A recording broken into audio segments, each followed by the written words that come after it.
Sarah. I am so thrilled to have you.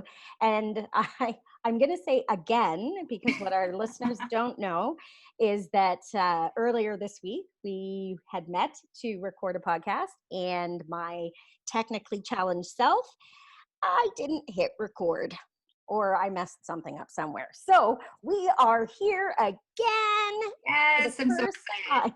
time. Yes, but it's a first time for the listeners. And so Yes. I get the pleasure of, doing this again with you and just spending more time with you, which, hey, Aw. maybe I did it on purpose. We did have fun, so. Did totally. So I'm thrilled by just your journey and everything that we had talked about. So I'm excited for you to relay your story and your message and everything that you're about. And I'm excited for the journey that you're taking. Obviously, knowing you from how we've met and the Mhm. journey we've both been on lately. So I'm going to start you off by asking you that if you could do a commercial explaining to everyone who you are in a nutshell, what would it be? Yeah. I am passionate about helping women who are suffering with anxiety because I've spent 2 decades dealing with my own anxiety. And I've finally, after 2 decades, come to a place where I understand how to manage it holistically, uh, pretty successfully, with these 5 pillars that I believe are needed in order to manage anxiety, which is stress management, food, movement, sleep, environmental toxins. And so I'm now on a mission to help all the women out there so that they can be in a place that I'm at. That's amazing. And I think even more amazing because it's a hot topic right now, given the state of the world. I mean, we're in the middle of a Mm-hmm. pandemic and the world has stopped, which is something we have never seen before, I think, ever, even during other plagues and other, viruses that have gone around. So we're in a time that is certainly uncertain because nobody has experienced this before. And so there are people experiencing stress and anxiety, and most likely don't even know how to identify it. Hmm. And so I think this is even more important, right now in this time, because, self-evaluation is hugely important. And we don't often take that time to figure out how it is we're feeling or where those feelings are coming from, sort of what that foundation is. So this is huge. So how did you discover it? What was your journey like in how you discovered your own anxiety issues? When was that, and where did that take you? Yeah, my anxiety was present for a long time without me realizing it. And so it all started when I was 16. So that was quite a few years ago. And It was like 2 weeks ago. yeah, totally yesterday. And I just developed this terrible stomach issue. It was this painful bloating, constipation. I had acid reflux, and it, from what I remember, it came kind of out of nowhere, and it stuck around, and it was so uncomfortable, and it controlled my life. It controlled my social life. It controlled the clothes I could wear, the foods I was trying not to eat certain foods, drink certain things. You're of an age where, I mean, 18, 21, you're supposed to be going out and having fun and wearing cute clothes. And I was the one that was belly up to the bar with my pants unbuckled because I was so uncomfortable waiting for my, girlfriends to say they were ready to take me home. And so that was just stomach pain. And I saw specialist after specialist and was diagnosed with IBS and gallbladder disease. I had my gallbladder removed. Um, And asked at what age did you have your gallbladder removed? I must have been 18. That's quite young, isn't it? Because Mhm. that's normally something you hear later in life. Mhm. People have their gallbladders removed. Like my mom just had hers and she's in her 60s. Oh, Like really? hers was just removed.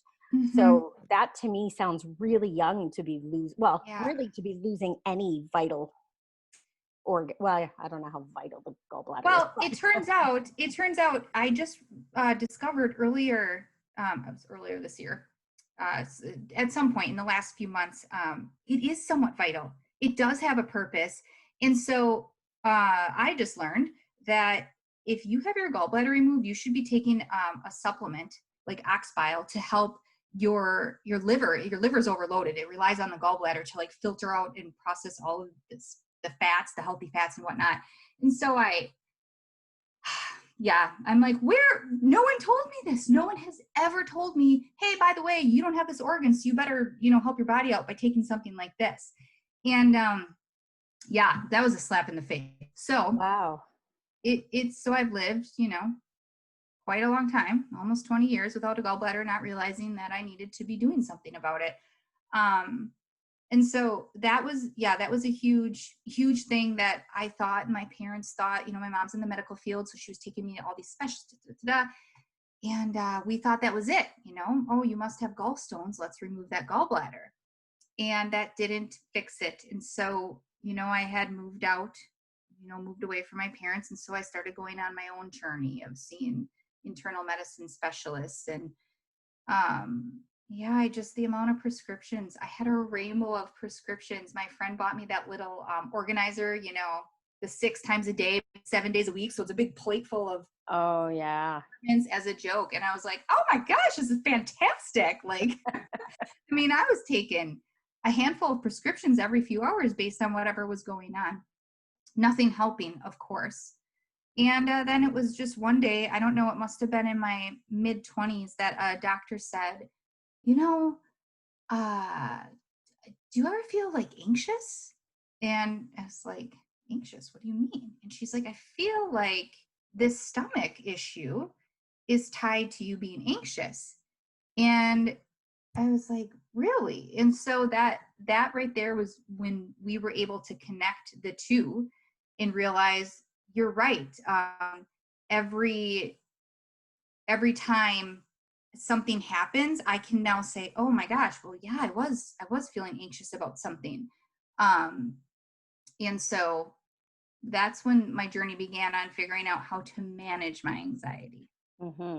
I think what people don't talk about a lot too is just what teenagers, especially in your late teens, the stress and anxiety that you carry just because of the expectations that are put on them. Yeah. And they want so badly to succeed, and there's a fear of not succeeding. And as parents, I mean, every parent wants their child to be successful and to do big things. And there's pressure within the school systems to Yes. on these kids to get into universities, and what it takes now to get into because it's usually competitive, because so many more people go to university now than they did 20, 30 years ago. Well, that's the next step, right? I mean, of course. So of course, teenagers have a lot of pressure. I've said often to my students, I wouldn't want to be a teenager now. Like, I look at them and I see that they have so much more on their plate than I ever did as a teenager. So it's not surprising that they're coming out of high school, heading into university with the anxiety issues and the stress that they carry. I know. And I worry that if they don't realize what they're experiencing, then I wonder, are the parents recognizing that, hey, we have a situation here, this child is more than under stress. They are reacting to the stress in a not healthy way. Mm-hmm. Well, and as we as adults know, what do we do to soothe that kind of anxiety? Not understanding what that is sometimes we turn to alcohol, or sometimes we turn to ways to subdue whatever those things are, or to mask it. And so, you hope that teenagers are responsible, but if they don't understand what's happening, then they don't know how to fix it. No, you're right. And it's scary. And, you make a good point with, as they grow older and all these responsibilities are dumped on them from school and then college. And now, I wonder now, with what we've all been going through with the social distancing, I wonder what the mental state of our younger generations and everyone's, of course, but I wonder what their mental state is going to be and who's going to be there to support them. Yes, absolutely. Right. Because as much as we try to mask what's happening now from teenagers, from kids, they see, they Yes, hear, yes. they absorb way more than we give them credit for. And and I've seen it in some of the kids in my life. And they don't know what to do with themselves because they've never had to be held up for this period of time, and to have no contact with their social groups. Mm-hmm. As adults, we find it difficult, and we're Mm-hmm. discovering as humans we need that connection, and we're not getting it right now. Yes. Obvious reasons, but still it's difficult. And I think coming out of this, that we're really going to have to be watching, right? Because I Yeah. kids, they don't know how to express those feelings, those emotions, because they may never have experienced it before, so they don't have the vernacular to explain what it is. And as adults, we also don't necessarily have the ability to know or understand how it manifests within Yes. kids, right? It's very different than adults. So like you said, when you were a teenager, it was a stomach issue. A lot of people don't know that is how the first signs of anxiety are stomach issues, Yes. right? It's And the brain and the gut are so hugely connected, and we don't think that way, right? no, It's no. not And something everybody knows. for it to take a slew of doctors to ever get to that suggestion, goes to show that it's not a known point, you know. Hmm. I think people just feel like anxiety is panic. Oh, well, I don't feel panicked. My heart isn't beating fast. Like I have a stomach ache, or I must have gas, or my back always hurts, or, oh, I do tend to get a headache sometimes. I must, need to drink more water. Or no, your body is reacting because you're in fight or flight and it's trying to push its way through. It doesn't know what to do. It needs to rest and it doesn't know how to get back there. Absolutely.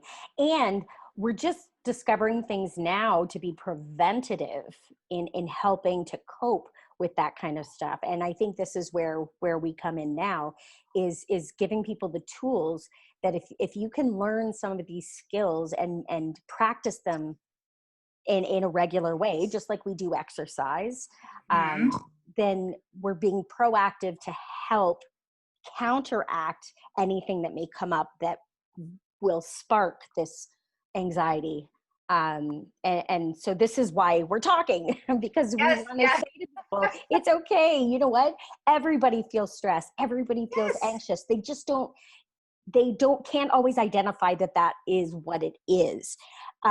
So explain to people, you've been diagnosed, and there's a doctor who has said, maybe this isn't necessarily physical. It's just now seeping into the physical aspects.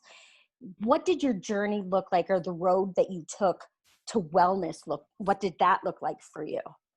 Well, it started with the prescription, SSRIs and whatnot. So medications, I switched medications essentially, right?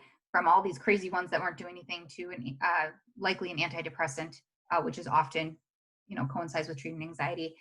And so I was on antidepressants for quite a few years, and experiencing other things that, again, I know. Oh, just thinking about it now, it's so funny how they don't put two and two together.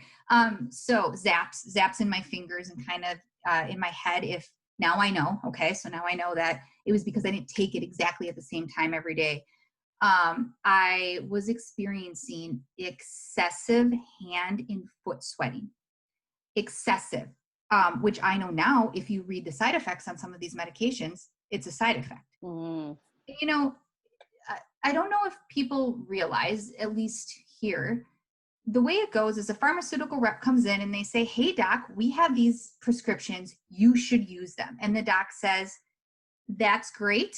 I will go ahead and use them. And he writes the prescription and sends you on your way. He doesn't memorize the side effects, and he's not trained to put two and two together. So, and that might seem insignificant. So I had sweaty hands and feet. It was not insignificant. It was soaking my sandals. Like you could see, it was ridiculous. I had to change my socks at lunch every day. It was embarrassing if you were talking to someone at like say a shop and you're checking out and you have your hand on the counter and you pick it up and you left it's just wow. yeah, it was insane. So you're not just talking about clammy palms. No, I am like, bring out your hand. Yeah. Oh my gosh.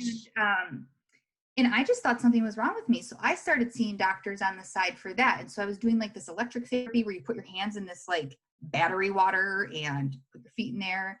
I was using dry sol, which we know now has aluminum in it and it's not ideal and to be using. So, I'm putting toxins into my body, and I tried everything because it was embarrassing. It was uncomfortable. And it was all because of a pill I was taking for years and years.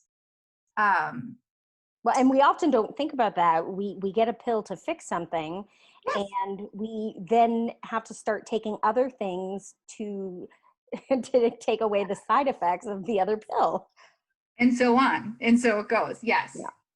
Yeah. I, in thinking back now, I think it affected even my sex drive, even though I was a younger, in my mid to, whatever 20s. I think it had a lot of side effects, and it got me, like, it helped.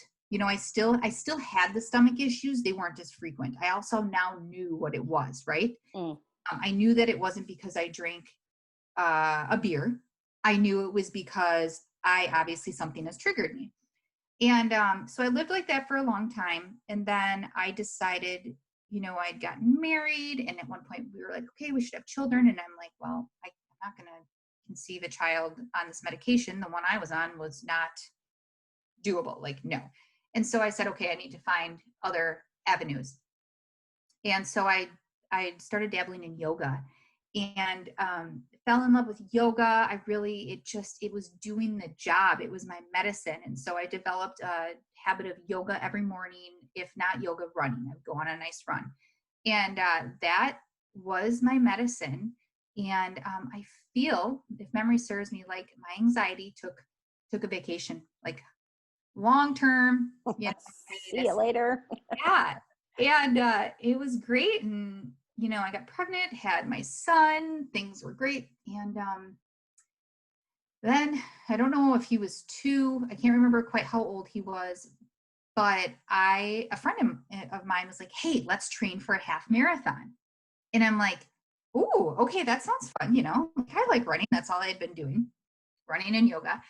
And so we were like I was going on runs, and I was like feeling like this heavy, like I couldn't breathe while I was running. And I'm like, what is going on? And then I could sense I'd experienced a panic attack prior to that due to an environmental situation. I had taken a job at a tissue bank, which is kind of like an organ bank, but it was for tissue. So my job, for some reason, and I wish I could remember why, was every morning when I got to work, I had to reach through the database and see how these people died and what tissues they donated. And that was a trigger. And so, right. Okay. Yeah. Wow. So I was aware of when things were triggering me. I was getting, and that actually sent me into a depression, which is a whole nother topic that I'm not that privy to. It was short-lived, thank God.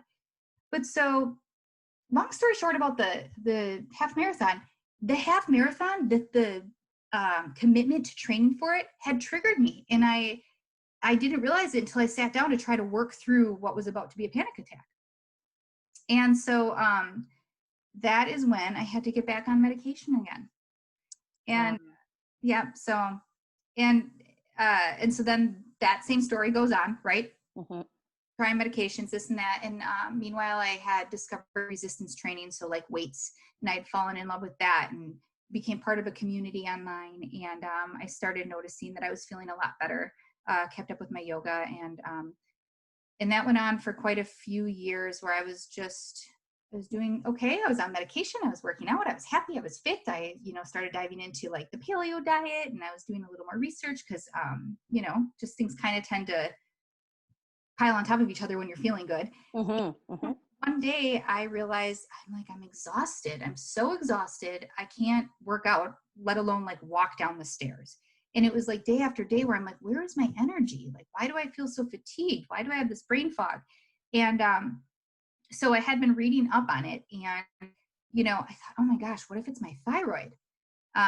Because I'm a doctor and totally know how to diagnose that. And so I was due for an annual checkup, and I knew that my doctor was going to be running blood work. And so I called her up. I'm like, hey, this is what's going on. I would like it if you could also add some T3, T4. I had like a list of things that is probably the most annoying thing in the world to a doctor, but I'm like, on these things. And she said, no, those won't tell us anything. It probably is your thyroid, and you'll just take medication for the rest of your life. And yeah. And so I was shocked. I was upset, and it turns out my labs back and I was fine. I was okay. Nothing's wrong with you. Yeah. You're great. Your vitamin D is a little low. If you want to take something, maybe get out in the sun more, but you're fine. We'll see you next year. And that is where, side note, if you don't feel great, you're not fine. Mm-hmm. Telling you that you feeling mediocre is great and you're fine and you should just live with that? Absolutely not. Yep. And I think people feel they don't have recourse, right? Yes. They don't know how to advocate for themselves. How do you express that to a doctor? Because they're the expert. And I'm not saying, battle your doctor. No, You're right. You have to trust your instincts on that. And I had a similar issue with my thyroid.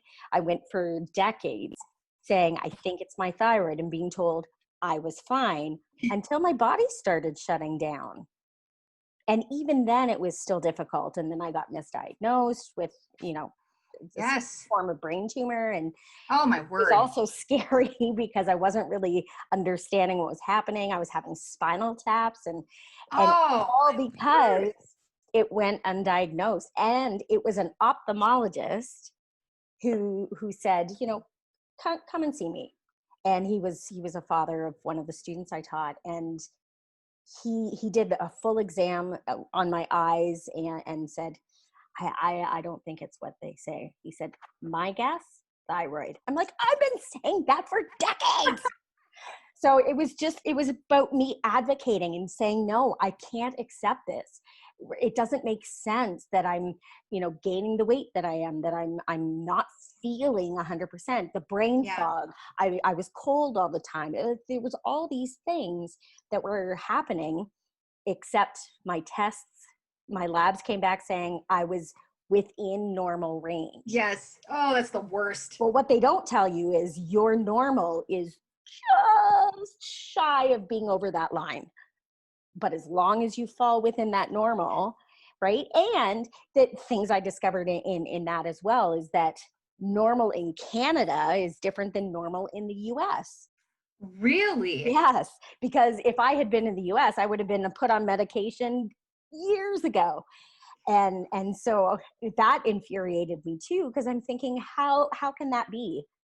How can one medical system deem, this number as normal and another something completely different? So people need to advocate. And you're right, there is no reason to accept feeling mediocre as fine, right? And some people have things that they suffer with that unfortunately is going to make everyday life a little bit more difficult. I think of my friend who has MS and the things that she goes through. But we know our bodies better than anything. So when something just doesn't feel right, we have to try and say, that doesn't resonate with me right now, because it's just not. I shouldn't be this tired all the time. I shouldn't be feeling this way. And then not with a root cause, not without a root cause addressed. Right. Right. And sometimes it's hard to get to that root cause. Oh, yes. Right. And you said you went to specialist after specialist, and, and it's no fault of the doctors, because they specialize in one certain area, and if it doesn't fall within that area, then they're not 100% sure what it could be. And I mean, let's face it, they're still learning things about the human body, the Oh, brain yes. especially, right? And so, they're starting to recognize these ties with the brain and other body functions. Yes. More and more. So it's not an exact science, and that's why we do need to trust our instincts, but we Yes. tend to not. And No, we tend to trust the professionals, and mhm, you can't be shamed for that. You trust these people that are trained. But there's a whole new world out there, like you're saying, more and more they're discovering the brain gut connection, and they don't have time in medical school and traditional medical school to dive into the things that now functional medicine is finding. It's not their fault, mhm, but if it doesn't, like you say, if it doesn't resonate, speak up. mhm, absolutely. I wouldn't want to be a doctor. Oh my gosh. No, no. I can't remember No. what I had for breakfast this morning, let alone, every part of the I would have not body. want that on my shoulders. No, no, thank you. Thank you, doctors and nurses and all medical staff, especially as we see what's going on with COVID-19. Yes, yes, You know, 100%. yeah, we're not dissing the doctors. We're just saying No. we need to start trusting ourselves, and Yes. it's okay to investigate. I Yeah. don't know that I recommend Googling, WebMD, No. but we Not unless you want to scare the crap out of yourself. yeah, I've learned that one or two times myself. Do not Google. No. Well, no, specifically medical issues. Yeah, I agree. Yeah, unless you have a reputable source that you can go to for resources, but do not, yeah. What Exactly. thing on my leg? Don't do it. You're going to think your leg's going to fall off. Absolutely. Now, you had mentioned panic attacks and Mhm. feeling what that is like. Can you explain, especially people who've never had one, it's hard to tell somebody what it's like if they haven't been through it. Do you have a way you describe it that I was actually just talking to someone about this yesterday and was going back to my first of two, right? I've only had two, thank God. And it felt as if there was a level of water rising in my body, and I knew I was going to lose oxygen. I was going to go underwater, and I was struggling to breathe and gasping for air, and I couldn't get the air, and I was going under, and then the panic sets in, and you can't breathe, and you can't hear, and you can't see, and then tears for me. And it's just kind of like this whole trifecta of like, none of my senses are working. yeah, And that is what I recall now when I look back on it. It was just like this, ugh, yeah, moment of just everything shut tight, no air, no vision, no sense of anything but restriction. yeah. I think that's the best description I've ever heard.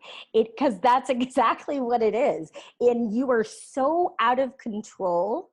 Yes. Like there is nothing you can do in that moment to prevent it from happening. Even though your body's going through something, your brain is thinking something else, right? Because you're rationally thinking, what's going on with me? And you all you can do is go through it, Yes. right? Yes. And get to a place where you can breathe again, where you can Mhm. start to move. But it is literally like your body is shutting down, and Yes. that's it, right? You can't breathe, and you're right, the tunnel vision, you Yeah. can't see or hear anything aside from you. The first time I ever had one was right after my brother died. My mom and I were planning the funeral, and a train went by, which is my trigger, and I didn't recognize that was my trigger at the time. And I was in a parking lot, and that happened to me, and I lied down in the parking lot. Mm. And my mom was calling my name, shouting my name, and I couldn't hear her because she was walking ahead of me, had to turn around and come back to me saying, "What are you doing?" And I couldn't vocalize what was Mhm. happening, and I couldn't breathe, so I couldn't speak.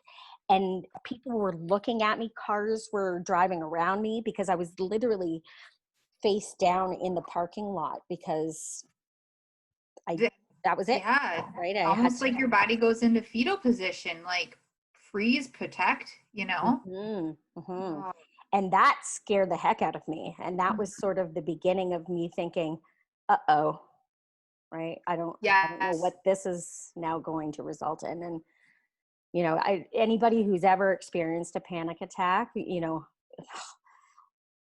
your heart goes out to people because you know what it's like. And I had a friend experience one recently, and she contacted me and said, is this what it's like to have PTSD? And I said, yes. And I'm sorry that you had to go through that to understand. Yes. Because she said, oh my God, she's like, I knew it was severe, I knew that it must have been difficult. But until I had a panic attack myself, she's like, I really didn't understand. Yeah. And how could you? Yeah, You yeah, know? absolutely. Right. Yeah. It's a scary feeling, losing control. Right. It's horrific. And I do think that there are tools and techniques if you know yourself well enough to know that something's coming on, whether it's that Mhm. anxiety is kicking in or that there's a panic attack coming, that there are techniques that can help stop your brain and say, hey, hey, hey, no, no, no, shut it down, move into rest and digest. We're going to go over here and relax. You're going to start to restore and not panic. Yes, absolutely. Can you expand on that? Explain a little bit about um, the techniques that you Sure. find are helpful and work. Yeah. So the way I view it is my main goal is to get from fight, flight, or freeze, right? Mm-hmm. So that's what, when you're having anxiety, that's what your body is doing. It's saying, there is a tiger chasing me. I got to get moving. We are under severe stress, and then rest and digest is when your body is calm and it's restoring and it's healing. And so there's a lot of techniques that kind of awaken the vagus nerve and say, hey, no, we're going to move over to the parasympathetic state now. And one of the easiest ones I feel is a breathing technique. And there's quite a few. So I always say, like, find the one that works best for you. Mm-hmm. Mm-hmm. We all have our own techniques that we like, but you literally are just concentrating on this breathing technique for 3 to 5 minutes or whatever you feel you need. And so an easy one is box breathing or square breathing. There's one, so that is where you would say you would inhale for the count of 4. You would hold that inhale for the count of 4. You would exhale the inhale or exhale for a count of 4, and then hold on that empty exhale for a count of 4. Okay, and then cycle that through over and over again for whatever count you're comfortable with. Right, you're going to be able to adjust it as you breathe because your diaphragm will open up a little bit more. There's also one called 478, which is the first breathing exercise that was ever introduced to me. And that is where it's similar to what's called 2x breathing. But you inhale for 4, you hold for 7, and you exhale for 8. And so essentially what you did is you just doubled that exhale. And what's very important when you're exhaling is I just imagine like squeezing my diaphragm as hard as I can to get every bit of that dirty air out. Because when I'm inhaling calm, clean air. And I'm exhaling icky anxiety air. That's a And great way to yeah, visualize that I too. literally do visualize that. When it is bad, I'm like, okay, up the spine comes this delicious air. And Mhm. and then out goes that icky air. Awesome. I love it. It's funny because it's very similar to what I do in lessons with performers because it's about breath control. And one thing we learned in theater school is emotion and breath are hugely connected. So when you can control your breath, then you control the emotion as an actor, or you can tap into that emotion. Yeah, And that's so fascinating. that box breathing that you were talking about is very similar to an exercise I do where I teach people to control that breath, and it strengthens the diaphragmatic breathing, and it strengthens and expands that breath control. And as a singer, you want to have that breath control. So it's amazing how much breath helps in so many areas of your life. And we take it for granted because we breathe and we have to stay alive. Yes. So oftentimes when I'm watching performers or I'm adjudicating, I recognize when people aren't breathing, and by that I mean sufficiently, right? And whenever I call it, they're like, right? And all of a sudden they realize, yeah, I totally was holding on to it or afraid to Yes. release it, or, and what do we do when we're afraid? We tend to hold our breath. When to help alleviate that fear, we should be breathing, right? And that's what they tell people in childbirth. To alleviate the pain, focus on your breath. So that makes total sense why breathing would help stave off a panic attack, because your focus, it turns to something else. And again, I love that visual, breathing in the good, clean, healing air, exhaling the dirty, crappy air. Yes, exactly. Right? Because it almost feels like you're getting rid of that negativity and that stuff that's just doesn't serve you anymore. And I think it's an excellent exercise just to do. Stop sometimes in the middle of shopping and just take a deep breath. And all of a sudden, it's a lot easier to finish what you're doing. It is. It's a great one because of the point you just made. You can do it in the grocery store. You can do it in the car. You can do it sitting on the couch without, your significant other looking at you like, what's going on? And so it's just so accessible. It's free. You don't have to plan for it. You just got to know in your head that's how you do it. And it's been a game changer. And apparently, I had no idea it was connected to being able to control your emotions in such a way, especially for acting techniques. Mm-hmm, mm-hmm. Well, and it's a technique that actors use to tap into emotions that are difficult to just bring up in a moment, right? Yeah. But to tap into the grief, or to tap into, something that's a little bit more dramatic and hard because we feel vulnerable, when we take a deep breath and we open up, right? We're opening up that heart chakra, then we're tapping into that vulnerability. We very naturally feel vulnerable when we take a big breath because it opens up our chest. And animals, they protect their chest because that's where their vital organs are. Humans are the same. So when we take a deep breath and we open up, that's our vulnerability. And so that's how we tap into those emotions. I don't know if you're familiar with Rachel Hollis. Mm-hmm. I went to her conference last year. It was so amazing. I highly recommend it if ever comes a time. But she talked about doing like a superhero pose, find your pose that makes you feel amazing. And it's, like Superman, arms on your hips, chest out, like I'm going to rock this. I'm going to own the world. And it's so true that you just feel like a completely different person when you open that part of your body up and put your shoulders back and tall. And and part of that is grounding as well, because when you stand in that Superman pose, or me being the musical theater geek that I am, I think the Matilda pose. I love it. You feel grounded because your feet are strong on the earth. Right. And so whenever I want my performers or my singers to give me some power, I tell them to ground themselves. And that means bending the knees, because when your knees lock, you can't find that power. And it's feeling your feet on the floor, and really just, I make them think that like spikes are coming out of their heels and going, down into the earth. Yes. And that, that feeling of just anything like to try and push me over. Yes, exactly. Yes. Yeah.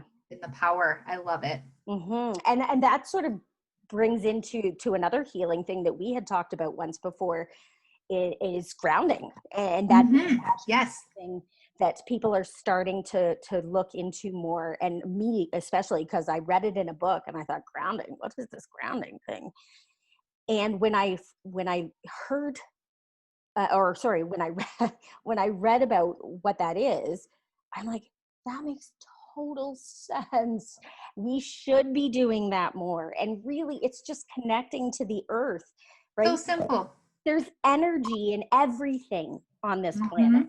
And we feel it. We just don't know how to recognize it until you start recognizing your own, and then starting to trust that intuition when we connect with other things. So grounding is a way of connecting to the energy of the earth. And like 100 years ago, we did it very naturally, which is why people talk, there wasn't depression and anxiety in my day. Well, part of me also thinks they just didn't know how to identify it back then, or what to call it. But at the same time, they were also tilling the earth. They had their hands and feet in the earth all the time, because that's what they did to sustain themselves, growing their gardens and, farmers in the fields and stuff. So we were constantly connecting to nature, whereas now we don't. How many people walk barefoot on the earth, right? No, unless we're at the of course beach. not. Ruin your pedicure? What are you thinking? Exactly. Or just sitting under a tree and reading, or, and all it takes, from what I've read, is 10-15 minutes to just sit on the earth, stand, walk barefoot, connect. There's so many trails to discover. In most cities have, walking trails, biking trails, and just that connection to the earth, that energy that you get from that. It's just the same as the vitamin D we get from the sun and all these things. There's a reason why we should be connecting, right? Because we are all part of the planet. Yes, exactly. It's free. It's, I had posted in a functional medicine group I'm part of, I had posted about grounding mats and this grounding mattress pad cover I'd been looking at, and it was winter here at the time, so sorry, but not gonna walk. I have my own cold feet issues. And so this other gentleman, he lived in Denver, which they get snow. And he's like, well, I hike on these trails barefoot daily or whatever. And he's like, it's not so bad with the snow. And I thought, that is hardcore, mister. Like, this guy gets out every day. But can you imagine what his feet are like? They are stronger than my best pair of shoes, I bet. Oh my, I can't even walk across gravel stones. I can't even imagine. My gosh. I know. I do my best, but just the other day I was weeding in my landscaping, and I was like, started to get dirt under my nails. I'm like, I should go get my gardening gloves. And I thought, no. And so I got in there, I was kneeling on the grass, and I got my nails all dirty. And you take a moment to be intentional about something like that. Dirt is not germs. Dirt is healthy. Dirt keeps our immune system going. So, positive, negative ions, leveling everything out, connecting to the earth. So important. And yes, as I told you, I'm so jealous that you have a grounding mat. I do. Because again, when I was researching it, it was winter at the time. I'm like, I can't go outside and stand in the snow for 10 minutes. So I did invest in some grounding mats. So I have one in the living room. So if I'm watching TV or I'm, doing work at my desk, I have it under my feet, and I have one on my bed. Love it. Under my sheets. Yeah. And I just, like, I can't say I used it and went, oh yeah, this is the best thing ever. Right. But I have noticed my sleep patterns have gotten better. And I think, it's a multitude of things that come together. So the grounding, the yoga, the meditation, the breathing, all these things that I've done and that I suggest to many people, Yes. they all led me to this healing, this Yes. place It's of healing. multifaceted. And, with the sleep, sleep is the number one. Like, Mm. you don't get sleep, your body can't repair. That is when your body rests and does all of its things. You don't have sleep, you are likely in more of a fight or flight state. You're likely choosing terrible foods, which then that has that's a trickle effect down. And so you bring up the sleeping, and I wanted to touch on my favorite daily long-term practice. Mm. Has been a game changer in my anxiety and in my sleep, which is meditation. And it's, I know we were talking about this before, it's the Ziva technique by Emily Fletcher. And I feel like meditation, the word meditation scares people. Like, I can't sit there and not think of anything for 30 minutes, let alone 2 minutes. And I spent a good 8 years dabbling in meditation. I've read books, I've done the YouTube videos, I've done the apps. And it was every time I just would like throw my hands up in disgust. Like, this is not working. I cannot clear my brain for the life of me. This is just making me more anxious. And then I stumbled upon, I was listening to a podcast, as I always am, and this Emily Fletcher was being interviewed, and she was talking about this Ziva technique and how it's not like the meditation that monks do where they have to clear their mind and they sit for hours.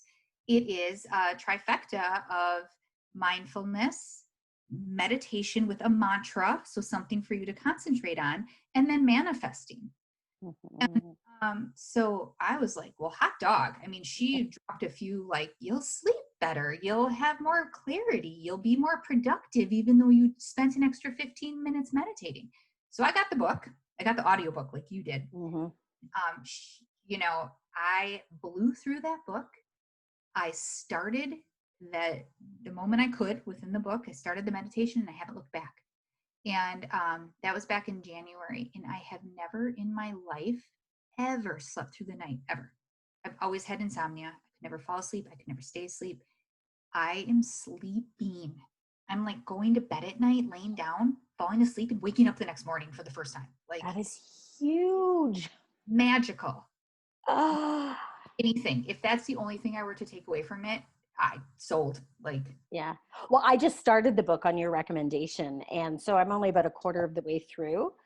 And just a couple of the breathing exercises she touches on in the first little bit, I have found super effective. And I coach people on breathing for, other purposes. But, yeah. this is where you can never think you ever know it all, because Yep. somebody always has something different that you're like, ah, that's brilliant. It's so true. And so I can't wait to keep diving into that book.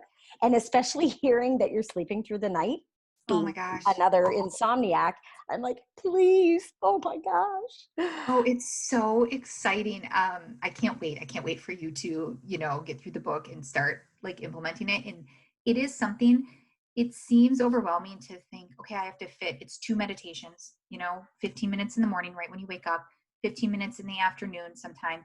How in the world, especially the afternoon one, I'm like, this is impossible. I have been doing it for now, 3.5, 4 months, and I've missed 2 afternoon meditations, and I was mad as heck that I missed them. It was, I just lost track of time, but I look forward to this. This is my the way Emily explains it is, throughout the day you have this bucket and you're filling it with stress. Like, oh, I was late for work. Oh, I didn't get this project done. Oh, my kid was driving me crazy. Oh, whatever. And then at night you lay down and you kind of tip the bucket and you empty a little out, right? But you never empty all of it out. Your body cannot, even with you have 8 hours of sleep, cannot empty that stress out. And then the next morning it starts over again and you're piling on what was left in there from the night before.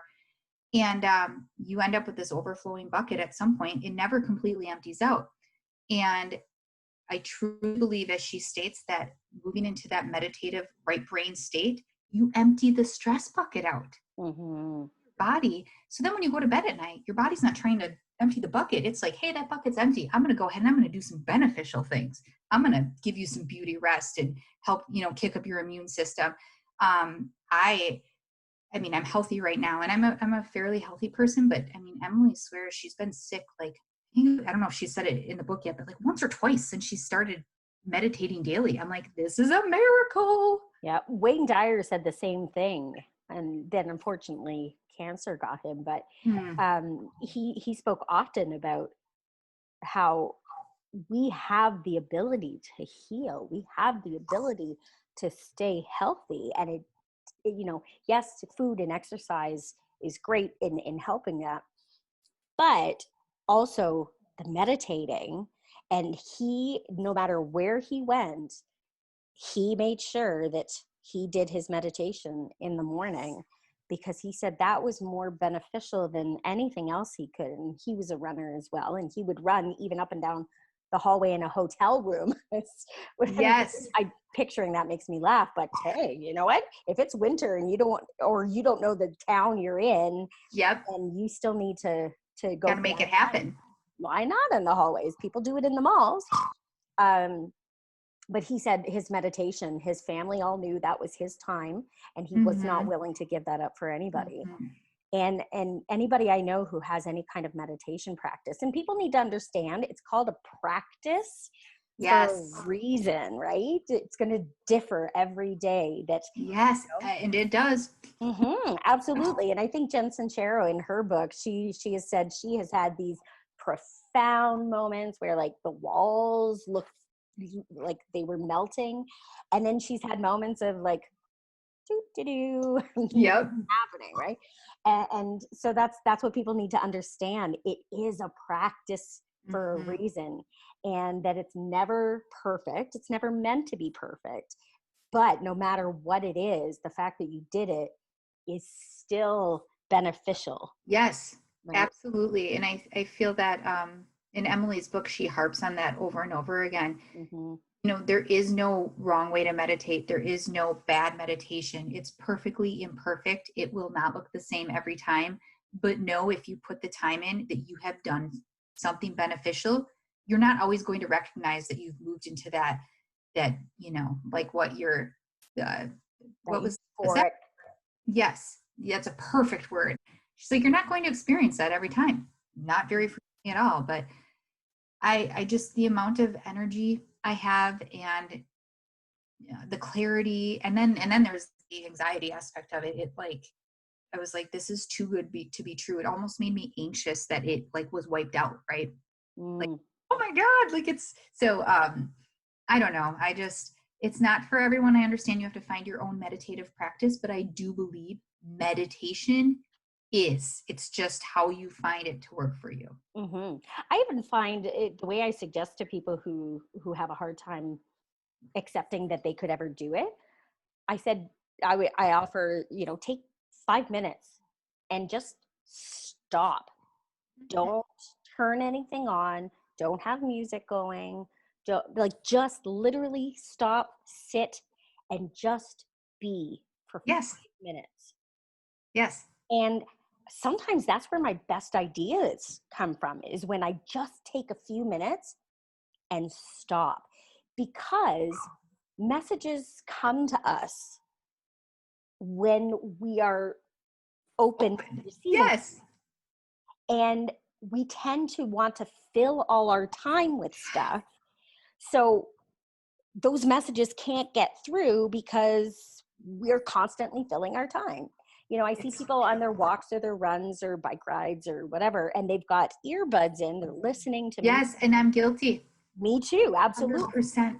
And then most recently, when I walk my dog, I don't anymore, because I have that mentality of Mm-hmm. I need to just be and connect with whatever is out there, Yes. right? Wherever I'm walking, I need to look around and I need to just be in the moment. And I think that's what we as humans have a hard time doing, just being in the moment, Yes, because we're especially with always thinking of the next thing. yes. Or what are we missing out on? I mean, it's so you can go anywhere now and stay connected. Mm-hmm. And I, you know, I have purposely, because I'm a podcast junkie. So it's like any second I get, I'm like, I should be listening to this podcast and I got to catch up on this one. And I've been intentionally like, okay, I'm going to put away the dishes in silence. I'm going to go for a walk in silence. Like, there is a time and place for the education and, you know, the entertainment that I seek, but I've really, it's, and it's not a punishment. You're just gonna let your body and your mind have a second to not be distracted by anything. It's an addiction. You know, we're all fighting this Well, and it's like anything that makes us distraction. feel good, Mm-hmm. right? Anything that makes us feel good, we want more of. Yes. So I I think for me, especially with dealing with PTSD, is when somebody has post-traumatic stress disorder, they often have to work really hard at staying present because they can be pulled into the past very easily. And that's Mm-hmm. what happens when we're triggered. Even though our brain is at a rational point saying, you're okay, calm down, your body is reliving the trauma. Yes. And so it's all about trying to pull yourself into the present. But I find it was hard because then you start thinking about the future. What do I need to do for tomorrow? What do I need to do for next week? What do I need to do? And it's not a bad thing to set goals and to want to plan for the future. But at the same time, we can't be living in the past and we can't be living in the future. We have to be living this moment right now. So you just saying, you know, I put the dishes away in silence and I just be with that task in that moment. And I started reading some stuff by Thich Nhat Hanh, who is a monk in, Ooh. is it Tibet? Ooh, yeah. Anyway, he's all about being in the moment, right? What is happening right now is what matters. Right. And take in that moment, because when we're thinking of the past or we're thinking of the future, we're missing out on what's happening right here, Yes. right? And so when we stop and look around, you know, amazing things can reveal themselves to you. And I was writing my book, and I was writing on mindfulness, and I was writing about taking those 5 minutes, right? And that we don't often just stop for 5 minutes. That's nothing. Yes. 5 minutes. And so as I'm writing, and I'm in a cafe here, the Allure Cafe, and it's I love the vibe in there. And so I always go to write there because I feel most productive, and it's just, I don't know, it's a good vibe, and I have good coffee, and I sit by the window and I write. And so I'm writing this, and I thought I should take my own advice and like sit back. So I sat back with my coffee and I looked out the window and I started to cry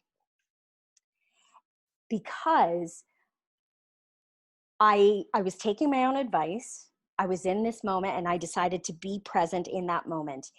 This spot that I sat at by the window was the place I always went to. That was kind of my thing. And when I sat back and I looked out the window, right in my eyesight, my view was my childhood home. Oh my gosh. And I had never made that connection before. Oh, And so when I took those few minutes to just sit back and be in the moment, all of a sudden I recognized why that place was special for me mm-hmm. and why it was connected to such good feelings, because that was the last place where I truly felt whole and loved, and that sense of family and that sense of everything, because it was when we moved from there that things fell apart. And so when I made that connection, all of a sudden, like if I hadn't stopped for that minute, I don't know that I ever would have noticed. I'd been Right. going there for months. Oh, And I have so goosebumps. that sealed the deal for me. I thought I need to do that more often, and I need to see what I'm meant to see, Yeah. right? Oh, And that's amazing. you know, it doesn't take long, but it's about being present in the Mm. moment. It You know, really is. watching It's what your easy. kids do right now, not I'll watch it later, Yes. right? Or you Oh know, gosh, yes. connecting with that friend, or the relationships, right? Just taking that time, put your phone away and go on a date with your spouse or your Yes. loved one. Give And the eye contact. yeah, that's huge, right? It really is. And it's surprising how often I'm like looking down at my phone. Mm-hmm. Like, no. Mm-hmm. attention to the person in front of you. Mm-hmm. And it's funny because we say that, and now we're in a time where the only way we can connect is online at Yes. this point. Mm-hmm. Um, but it's just being cognizant and making those tiny little efforts. And it doesn't have to be huge, but just stop and give your full attention to something for a few minutes Yes. and see, right? Because that totally rocks my world. And so now I think, okay, what's next? Like, what else is going to pop up to me? Yes. And, you know, when I started doing that more, I would have these beautiful memories of my brother and I, and it helped in my grief, right? Oh, All of a sudden, that grief of dealing with his death, I was remembering these beautiful times at the park or, you know, at this conservation area or wherever, because I've stopped and looked around and went, oh, I remember when we went on a picnic here with my mom. And, you know, so it really transformed my grief journey and helped me find a place of peace with his death. So, you know, all these you things. were open to hearing that. You took a moment to be open to the universe, Mm-hmm, spoke to you, and just the effects. That's a mm-hmm. so special. And all these things are sort of that preventative method of dealing with anxiety, Mm-hmm. right? And especially when you're feeling anxious, stop for a minute, self-evaluate and get to the root of why you're feeling that, or why is this Yes. upset happening, or, you know, really learning how to dive into yourself. Yes. Absolutely. Take the time. Yeah, for sure. Beautiful things can come from it. So my last question for you is, what is something that you would go back and tell young Sarah, like child Sarah? What is Uh, something that you know now that you could tell her? listen. Listen to your body. You are the only one who knows. You know more than everyone else on what's going on in there. And yeah, I think also like enjoy life. Like this is the only life we have. Enjoy it to its full potential and take the time to be appreciative for it. Mm-hmm. I mean, I think Beautiful. that's huge, and especially today's world of immediate gratification, um, we need to teach our, like my child, for instance. I need to teach him to take a moment to be grateful for things and understand that, the old patience is of a virtue. It needs to be that you take time to stop and be mindful. And yeah, I really wish that I would have had someone to guide me that way when I was younger. I love it. Yeah, and I think maybe that's the direction we're heading in now, right? People are, well, we've had no choice but to stop Yes. Yeah, I hope so. Yeah. and reprioritize and really think about what's important to us. And I think that's the silver lining in this pandemic, is that, you know, hopefully people are stopping and saying, yeah, you know, I had to spend all this time with my family and my relationships have changed, hopefully for the Yes. better. And, Yes. you know, certainly in how we deal with stress with our family, being with them 24/7.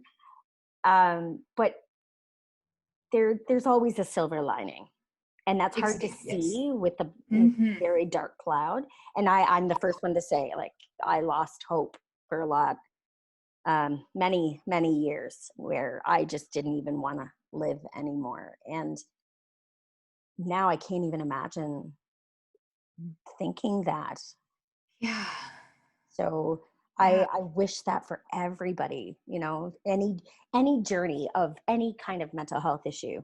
My goal is to reach everyone and to say, you know what, you matter. And you may not feel it in this moment, but I am telling you, you are loved and you matter. And that this world was meant to have you in it. And, Yeah. you know, take in everything that you can, the good and the bad, because it will all shape you into what you are meant to become, and to own that. Mm. Yes, I feel like we have a job as a human being to live our life to the fullest potential and feel the best we can. And, to hear that you were in a state at some point where, you didn't think there was any silver lining to anything is heartbreaking. And it's so wonderful to hear that, if you choose to see it or choose to seek out help to find that silver lining, that life is fantastic. Like I said, it's the only one we have, and make the most of it and, show others, lead by example. Absolutely. Yes, yes, yes. Now, where can people find you? Because you're obviously on a journey to help other people deal with their Yes. anxiety, right? You've been through it and now you can help guide other people, right? Because Yes. Yes. you're Oh the my gosh. expert. You went through all those troubles. Hopefully people can avoid spending the decades and all those years of doing it as well. So tell people where they can find you. Yeah, my Instagram handle is Wellner Wellness. I spend a lot of time on there. And wellnerwellness.com is my website. And you can always shoot me a message from there too. I'm always open to hear from people, and I love working one-on-one with people. And I'm about to launch a course, all-encompassing course of how to handle your anxiety, how to manage your anxiety. And so I'm super excited about that. It's been a labor, but I'm so excited. So That is so amazing. I'm so excited for you because, even though I'm another anxiety um, person who understands anxiety, I have learned things from you. And oh, so it thank just you. goes to show that, we can learn so much from each other. Yes. So, and thank you for that book recommendation because Oh, so yes. far I am loving it. And Oh, that's what it's about, right? It's about sharing what we know to help make yes. other people's struggles a little bit easier. Yes. So Oh, yeah, definitely, I I'm so so love that. excited for your future and all the people that are going to feel your love and get helped by you. It excites me so much because you're such a beautiful person, and it's so great to see you in such a great space now. Oh, thank you so much. Well, I can't wait to share this podcast and all of your guests with everyone. It sounds like you're just going to have this bundle of knowledge from every aspect of mental health, and I'm super excited to see who else you're bringing on to drop some knowledge bombs for us. I'm so excited too. I've been talking to the most amazing people. Oh, Fascinating. Yeah. So I'm excited about this as well. And I really feel that this is where I'm meant to be. And it's not an easy topic to talk about. mhm. People get uncomfortable, but I'm here to say, you know Oh, what? It's not, it's only uncomfortable if we make it uncomfortable. that's right. Yes. No, you're